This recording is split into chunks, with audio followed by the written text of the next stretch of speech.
What is up, beautiful world? We're having a fantastic day today at Scalp Logic. I'm Joe, here with Nichole. Hey guys. And today we have some fun things we want to discuss. We want to talk about the inks. I feel like we're always talking about the inks, but we're going to go a little more in detail about the inks. We're going to talk about a little bit of the training that's happening in the industry. And I'd love to talk a little bit about some celebrities. And I want to pick your brain a little bit on what your thoughts are. But LeBron James, LeBron. I mean, a couple of rappers, a couple of celebrities, a couple of actors. But namely, LeBron James, I don't know what that man's doing with that synthetic that he's wearing.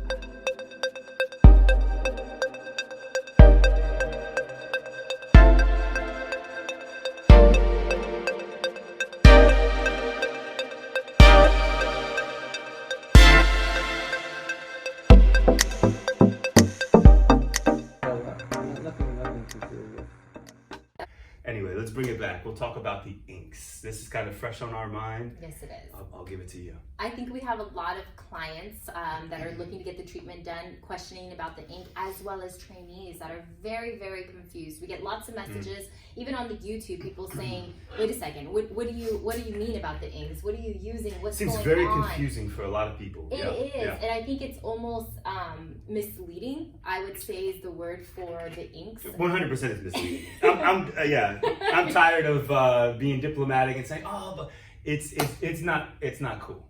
Yeah, it's not cool. I agree. It's and so there's a lot of confusion. Everybody's, do I need this special ink? Why are you not using this special ink? Can I get this non-GMO ink? Let's talk about some specific questions. I know we have a trainee right now. Do you want to talk about that a little bit? Yes. Okay. So we have a lot of permanent makeup people that are obviously very interested in switching over to SMP. Permanent makeup meaning, doing the eyebrow tattooing, lips, the eyeliner, the lips, anything on the face really, yes, right? Okay. Exactly. Okay, perfect. And they're very confused because where they're coming from with the microblading world and the lips, there's all kinds of different lip pigments, there's all kinds of different pigments that they're actually using to mix to get the color that they want. Yeah. So now they're coming into SMP and they're like, well, wait a second, this guy's a redhead, this guy's a dark hair, this guy's from a different country, what should I use for him? And they're very, very confused when it comes to it because ours is very simple. Our ink is, I would say, probably the most simple there is. I think the answer is the most simple answer, and that's why it's so frustrating on my end. Again, the mad scientist is what I used to be called by some people, and because when I saw the permit, they have hundreds of different shades, and I was always curious myself, do these things work? And there's just so many downfalls. I don't even waste my time giving my opinion on it because I think it's just well, that's why I think it's so important. I'm going to ask you some questions, okay, and I think that's really what the public wants to know. So okay, cool.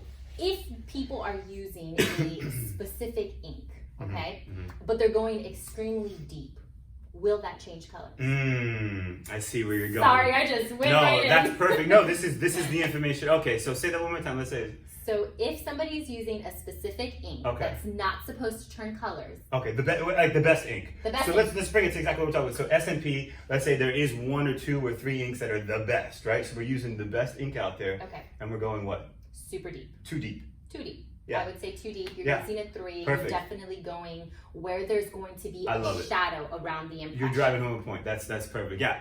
You're gonna ruin the head. You're gonna make the Lego head. You're gonna make the ink impression. It's game over. The only way to get rid of that is to laser remove it.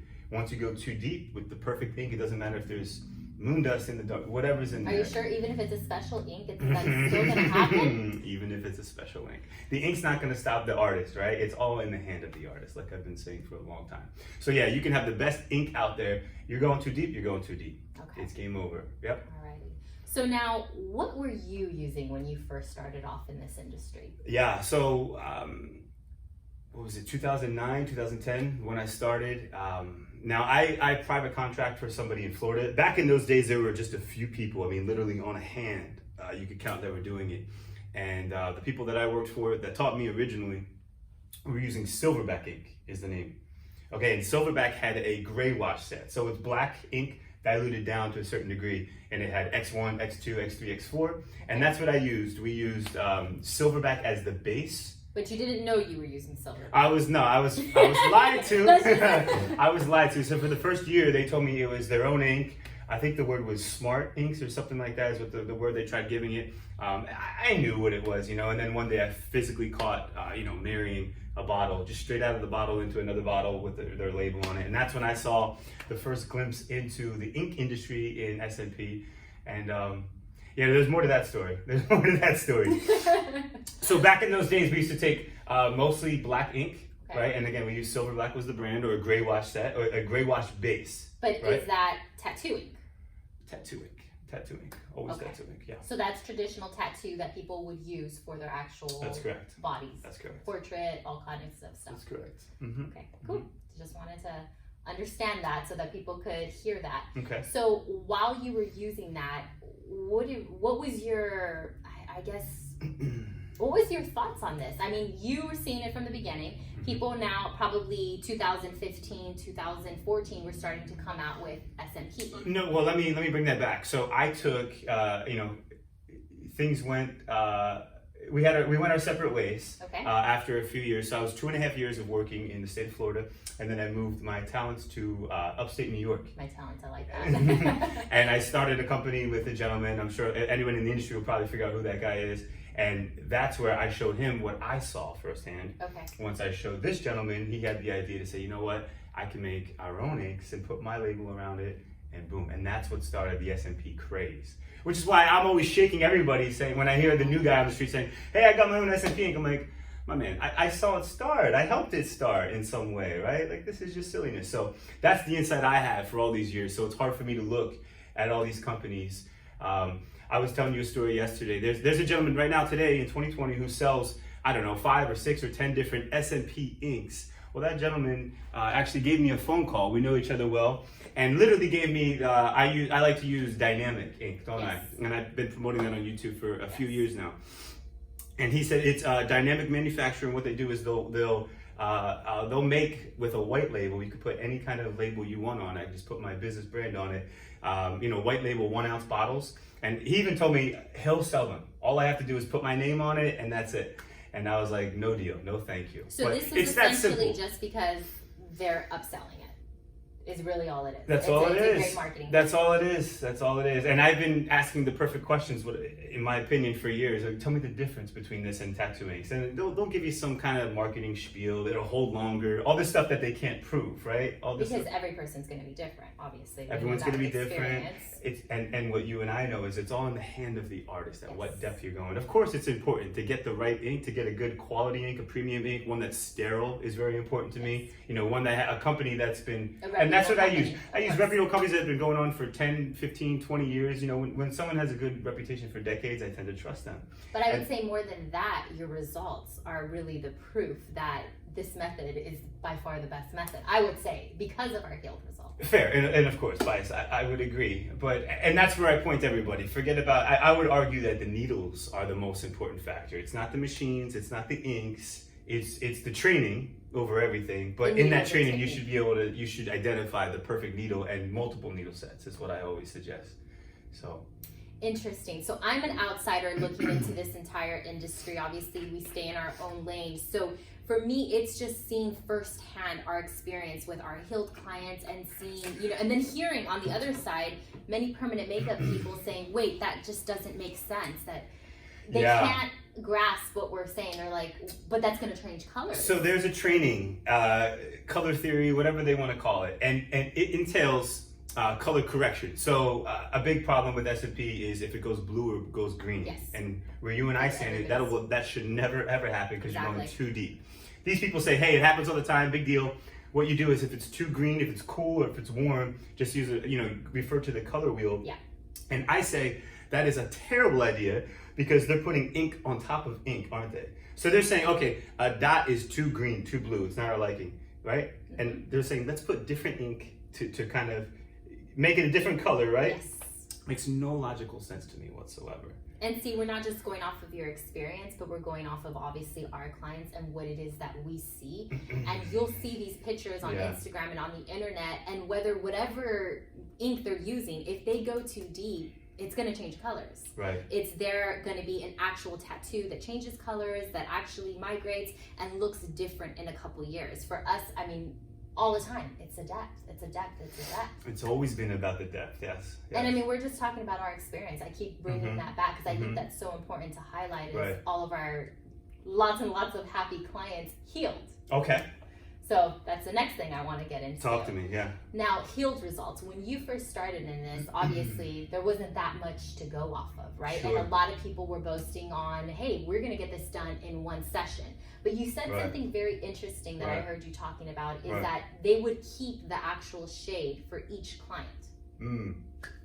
Excuse me. So, yeah, back to where I started originally now. We're talking over 10 years ago, 11 years ago. Yes. So what we did, and this company still to this day, this duo, this team, this guy, he still says they do it in one session. Okay. But to kind of blow that up and say, no, it was never one session. Yeah, we would make little 1 ounce bottles, and we'd make certain bottles for clients, and we'd keep them in a drawer. So when that client came back, we'd have that same so color it's never mixture. one session. So it was never really one session. Okay. It was never really one session. Right. Okay. And I think with any industry, and this, I'm getting your opinion on this, everything evolves. Like when people first started doing eyebrows or lips, they look so different from what they looked back then to now. And I think just seeing that evolution, we've said this so many times. That's the fun part. Yeah, that's the fun part. And not everyone has the right way, but I think the like you keep alluding to, you know, the results kind of tell the story. Who has it figured out? And yeah, we take more sessions, don't we, than a lot of people. We do. And I've heard it for years. You know, it shouldn't take that long. You guys are ripping people off. You're taking, and I always say, it's like the other way around. Why would I want to do that many? But it's just the right way. It's the right way to do it. It's such a sensitive, superficial layer. Yes, it is. We really dialed it in. Yes. We dialed in how to get it to stick in that superficial layer. And everybody's different. It's not every single person is going to be 5 sessions. There's some people that we're done within 3 sessions. But it just depends on the skin, on the lifestyle, on the person. Sure. And I think more than anything, understanding that, having that expertise and experience to identify that beforehand and making sure that this client is going to be happy long term. Now, we were speaking about healed results, and we had a conversation yesterday about a certain training platform. Do you want to go into that a little bit? So what I'm seeing is a lot of people are using, how do I say, they're using just a platform, and then they're just having other people just add in their 2 cents to that and just kind of put their own mix on that, is what I'm seeing in the industry that is going on. I'm saying it nicely and political. Okay. So what we can communicate is, if you're looking for training, I think with anything, our expertise is SMP. Make sure you're looking, the trainers know what they're doing. Look at their healed results, I guess is what you're really saying that is to what identify. I'm always saying. It's when I was looking for somebody to train me, I had taken a previous training before, and I started looking. At first, I got sold on the marketing. It was like big, bold, awesome. And then I started looking at the results, and I was not happy with what I saw. And that's really what kind of drove me to you, was looking at your healed results, looking at your clients, and seeing that it really did look natural. And that was the difference. I think SMP is the best thing that you can do, but if it's not natural, why get it done? Yeah, you see, the problem with that statement is it's open to interpretation, isn't it? What constitutes natural? What looks natural? If I can bring it back to the permanent makeup world, I worked closely, actually. I shared an office with a woman who does permanent makeup training, who had a very reputable reputation, and for over a decade, she was doing permanent makeup. And so I did a lot of research on my end as far as, I'm humble enough. If I was wrong about the tattoo making, this was 4 or 5 years ago, 3, 4 years ago when I started going into this. Okay, maybe red would work for a redhead. Maybe a type of yellow or something would work for a blonde, right? And now it is my firm, confident opinion. When you shave down, to just stubble, you're talking to a blonde, you're talking to a redhead. It's all shades of gray, isn't it? Sure. And so then the question, and this is where the permanent makeup women come into the industry, and we've seen them come and go. I've warned you of this in the beginning. Yeah. We went that route. Hey, maybe we can accommodate women. Yes. Any women with length that maybe just went through a pregnancy, they have thinning hair, right? Now we want to mess with some color. She has brown hair. It's not black. It's not. So let's give it some color. Or she's got highlights going on. She's got all kinds of different And what things. we identified, tattoo ink sits underneath the skin. We want the illusion to look like it's 3D, like it's popping out, but the reality is it sits underneath the skin. And so in our opinions, because of that fact, I would never use colors, especially for the fact that the colors, just to add to it, the colors turn colors, don't they? Yes, they do. And then we get into the chemicals that are used to make the certain colors. And the blacks that we use that are tried and true are just 3 ingredients. It's and very it's minimal. so confusing. I'm sorry, but that's Go just ahead. so confusing. What's It's confusing? Like just mixing different colors. I mean, I understand you have a color theory. You understand you go back to the color wheel. Yeah. But still, it's like there's so much more that goes into it. And forgive me, it's 2020. Normally I'd be a little more diplomatic, but you're right on that. The reason why there's so many I said colors. that nicely though. The reason why there's so many colors is obviously, people want options, the obvious.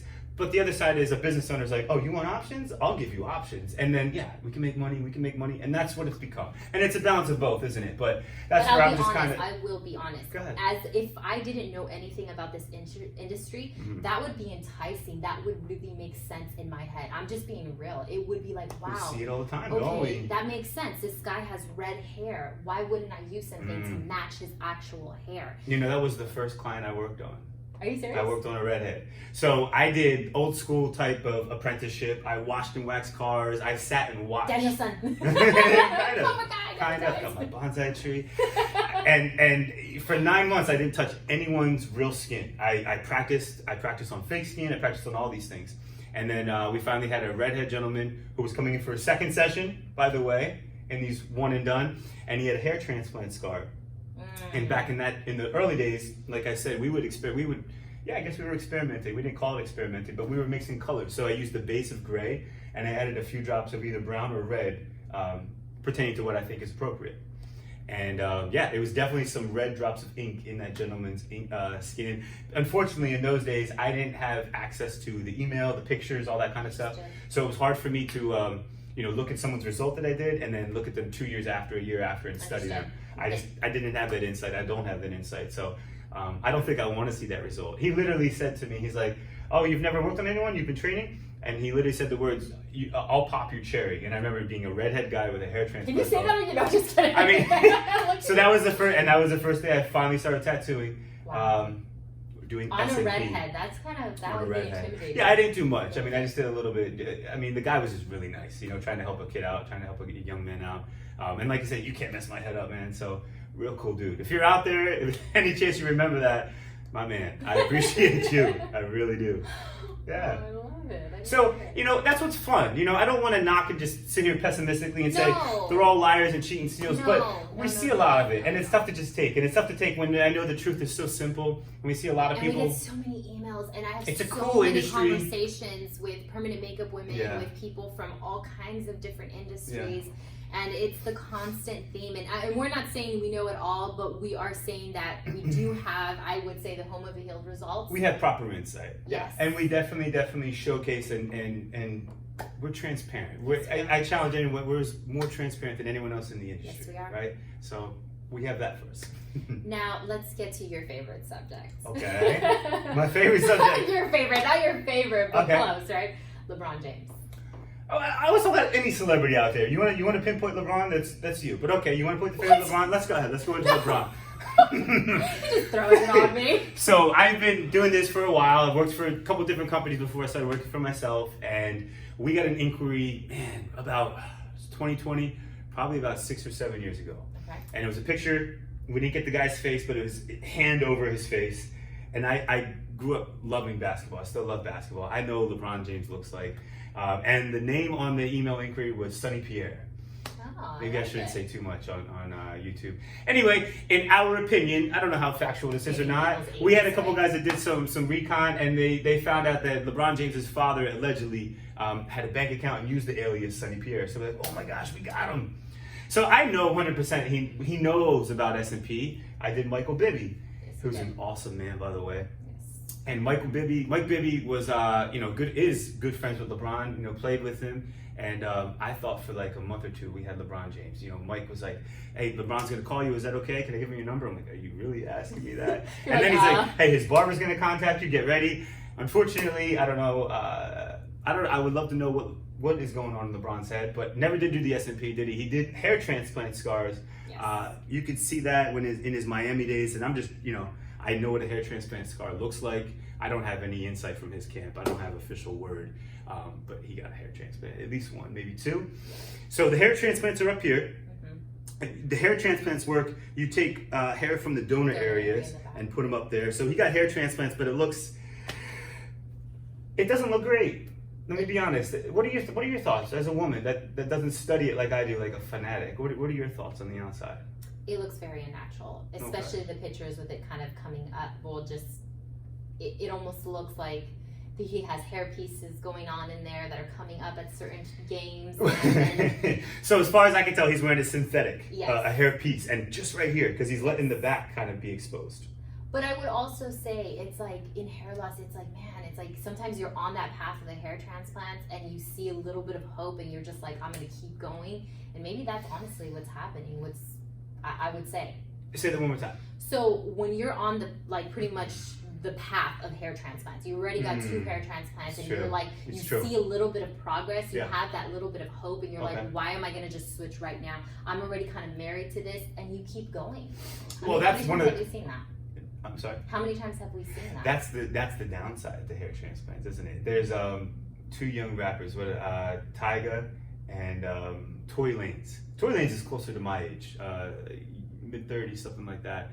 And these are young men, you know, they both got hair transplants and they seem pretty happy. But my question is, like you just said, what are these guys going to do in 5-10 years? More hair transplants obviously is the only solution that's going to be copacetic, but that's another thing that it's a slippery road. And again, here's a billionaire, one of the world's most recognizable faces, right? I mean, any kind of doctor that can do anything, he's there and has access.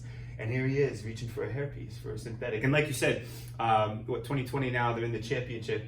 But beginning of the year, first game of the season, I think, it went viral. His Anthony Davis, the other star on the team, was like, yo, your hair fell out, and you could read the lips, right? And his hair was just, whoop. My heart breaks for him, because that's... As a guy with hair loss, we all know that it's like, oh, celebrity or not, it's like, that's a gut check. That is. Yeah. I mean, listen, I would never ever advocate hair pieces, synthetics. I think they're terrible. You know my stance on that. With all that said, as I contradict myself, but it's all about making yourself feel whole, making yourself feel full. Because that's what SMP does. I kind of think it's an appropriate look for LeBron. No, you don't think so? I say just get rid of it. It kind of works, yeah. Well, that's what we know. The maintenance involved. We know that we're not just not seeing him on TV. He has to get that glued on, and then again, once a week, the maintenance of it. Well, it depends. I mean, with his lifestyle, maybe every 3 to 4 weeks, he might be able to. He can pay someone to do it in his sleep, so he never even knows it's happening. But still, he's wearing a glued, right? That's the downside. It's very uncomfortable, and why go through all that? Yeah, in my opinion. Just while we're on it, again, I don't have any. I'm hoping I can put some pictures up when we do release the video. Machine Gun Kelly, MGK. Any idea who that is? Yes, he's a rapper. He's dating Megan Fox right now. Beautiful, my man, and kudos for that, my man. If it's working for you, hey. He also, in my mind, he battle rapped Eminem like last year, and it was like this big, comeback of Eminem, and who was this guy that called out Eminem? Didn't okay. I only found out a couple months after that happened that we had a client that brought in a picture of Machine Gun Kelly and wanted the same look. He's like, yeah, I want the hairpiece man bun like MGK, and I was like, wait a second. Yes. MGK has a hairpiece or hair transplant, and then sure enough, you Google some pictures, you saw he has a lot of receipt, but I don't know what's going on there. Anyone want to shed some light in the comment section would be much appreciated. It's either hair transplant and or synthetic on Definitely, that, I think synthetic is going to be it, right? This is fascinating to me. I say all this because I prep myself. I think SMP is the classic gentleman's way to gracefully lose your hair. Yes, it is. And I understand all the people out there that are like, man, you're getting a tattoo on your head, you have a frame, I stand here with a lot of confidence. I think it is the classic way. It is. The graceful way. When done correctly, though. The cool way. There's no 18-year-old kid that's like losing his hair. Don't worry, my dad's a billionaire. I got connections. Like, don't worry, man. I'll get you a hairpiece one day. I'll get you a hair transplant. There's nothing sexy appealing. Nothing cool about that. But like, don't worry, we'll get you SMP, and you'll at least have your frame, and you'll always look like you. And it's like, it's almost like some peace for bald men out there, but people don't even know it exists yet. So that's true. That is true. There's a lot of people that are still on the fence about it. Any young guys out there starting to thin, you're in high school, you're thinking about it, there's hope. Hey guys, so you heard it here, the inks, the history, the needles, absolutely everything in between. And if you have more questions, go ahead and message us. And more than anything, like we always say, we just want to put good information out there and really just help everybody, especially the people that are suffering with hair loss. Thanks, guys. Blessings.